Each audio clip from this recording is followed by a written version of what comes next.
numbers do not lie.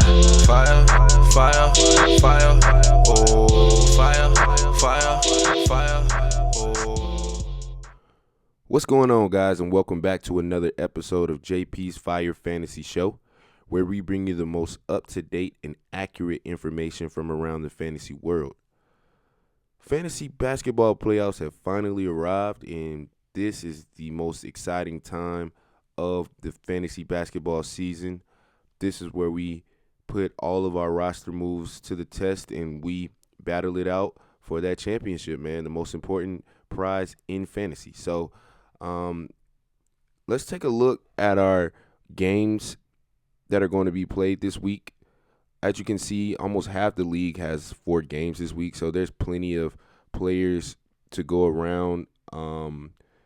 This should be a relatively high-scoring week. We do have 3 teams with 2 games, and they are the Jazz, Knicks, and Hornets. If you do own any players off that team, those teams, please be mindful that they will have the minimum games played for this week. Let's get right into our Fire 5 picks of the week, man. At number 5, I have Santi Aldama, who is currently 18% owned. News broke last week that Brandon Clark is out for the remainder of the season due to a left Achilles injury.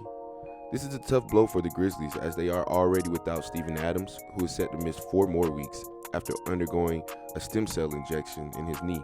And star Ja Morant will miss at least 3 more games due to suspension. Aldama will look to carve out a bigger role in the rotation moving forward. Over the last week, he is shooting 52% from the floor with 2 3-pointers per game and 4 rebounds.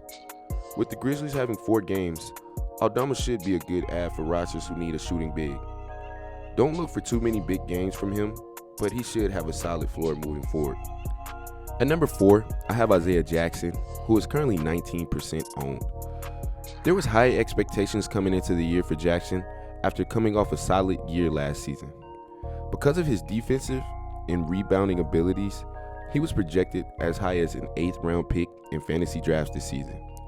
Unfortunately, the former Kentucky Wildcat has not been able to carve out a consistent role in the rotation. However, Miles Turner is currently dealing with a back injury, which caused him to miss their last game against the Pistons. Turner has already been ruled out for their next contest on Monday, which is the start of the Standard League playoffs. In Turner's absence, Jackson shot 70% from the field with 19 points, 11 rebounds, 2 blocks, 2 steals, and no turnovers. This solid performance could be a sign of good things to come for Jackson as long as Miles Turner remains sidelined. If Turner in fact misses the remainder of the week, Jackson will be an essential part to any roster moving forward. At number 3, I have Royce O'Neal, who is currently 26% owned in fantasy leagues, and he is starting to play well with the added minutes he has been given. Over the last week, he is shooting 30.4% from the field with 2 3-pointers, 8.7 points, 9.3 rebounds, 2.7 assists, and 2 blocks. Aside from his field goal percentage, he has contributed nicely across most categories. His performances over the last week has him ranked 66 in fantasy in that span. His ability to produce out-of-position stats will make him a valuable option moving forward. The Nets have 3 games this upcoming week against Denver, OKC, and Sacramento, who rank 21st, 7th, and 1st respectively. Look for Royce to take advantage of these great matchups this week. At number 2, I have Andrew Nembhard. He is currently 6% owned in fantasy leagues. The Pacers are currently battling a few injuries in their backcourt. All-star Tyrese Halliburton is dealing with a knee injury, and veteran TJ McConnell is dealing with a back injury. With Halliburton already set to miss Monday's contest, look for Nembhard to take full advantage of the increased usage. The rookie has posted solid numbers this season without Halliburton and has a high ceiling compared to most players on the wire at the moment. In the shorthanded Pacers' most recent game, he shot 40% from the field, made 2 3-pointers with 19 points, 3 rebounds, and 8 assists. The Pacers play the Pistons, Bucks, and Sixers to start off the fantasy playoff week. He can be volatile, but he should help contribute to rosters in need of a point guard 2 output as long as Halliburton and or McConnell misses time. For the Fire pick number 1, I have Taylor Horton-Tucker. He is currently 34% owned in fantasy leagues.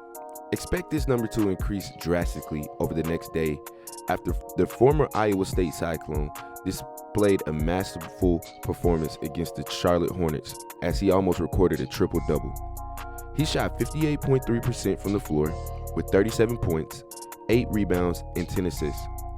With Jordan Clarkson missing time due to a finger injury and Colin Sexton sidelined due to a hamstring injury, THT was given the keys to operate the offense and did not disappoint. These numbers don't seem to be a fluke, as he has averaged 27 points, 5 rebounds, and 7.3 assists over the last 3 games. Unfortunately, the Jazz have 2 games next week against the Heat and the Celtics. If he is available and you have an open spot on your roster, definitely look his way. He can be a potential league winner for you moving forward. This concludes our Fire 5 waiver wire picks for the week. Like I said, man, good luck to all who's made the playoffs. And if you have those first round buys, definitely continue to just monitor your lineup. Look for guys who are battling injuries and guys who have over 3 games for next week. So you should already be starting to plan ahead. Also, man, I do want to ask you a question. Now that the season has concluded, who would you say your number 1 waiver wire pick for the year was? Let me know in the comments, man. And like I always say, please like and subscribe and let us know how we're doing. As I always say, once again, man, if you ain't living, you ain't learning. Be out. Fire, oh, hey. Don't you play yourself? Don't you play yourself? Why you hate yourself? Countdown, 3, 2, 1. Where did the time go? 10 shots.